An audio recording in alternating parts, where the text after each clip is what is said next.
Kakashi's general coolness aside, no. Because there are performers who catch projectiles right now who still don't have to react to the projectile. What they do is train their muscle memory to react to the projectile's average speed. Then they look at the person who's throwing the projectile. Look at videos of arrow catchers in slow motion. You'll see that the person who fires the arrow makes the first move, and then the arrow catcher immediately starts moving in a way so that their hand is near the arrow when it passes by. Kakashi could be doing the same thing with lightning. For another case study, look at baseball. When you're catching a baseball, you're not trying to time your catch to the instant you see the baseball hit your hand.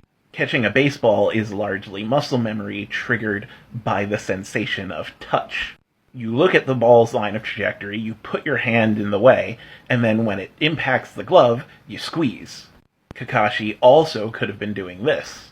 This is why when you test reaction time in a lab setting, you actually have to get rid of variables like this. You have to get rid of everything in the surrounding, you have to get rid of a second person telegraphing whatever's going to happen. It's literally just a blank screen and a dot appearing.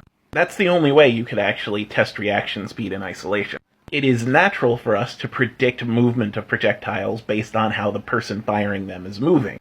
That kind of comes from built-in instinct. It's actually natural for predatory hunters to be on the lookout for sudden movements. We are remarkably good pattern-sensing machines, and that pattern recognition is what allows you to be able to do things like catch an arrow in mid-flight, even if you're not reacting to the arrow. But when you take all that away and all you're doing is reacting to a dot on a blank background, suddenly your reaction speed isn't as superhuman as it appears.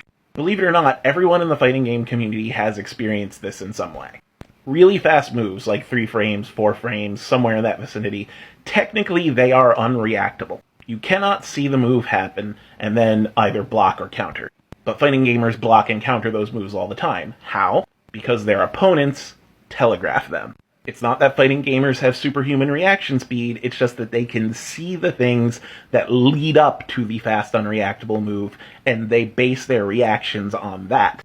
The same thing can hold true for dodging or, in this case, catching a lightning bolt.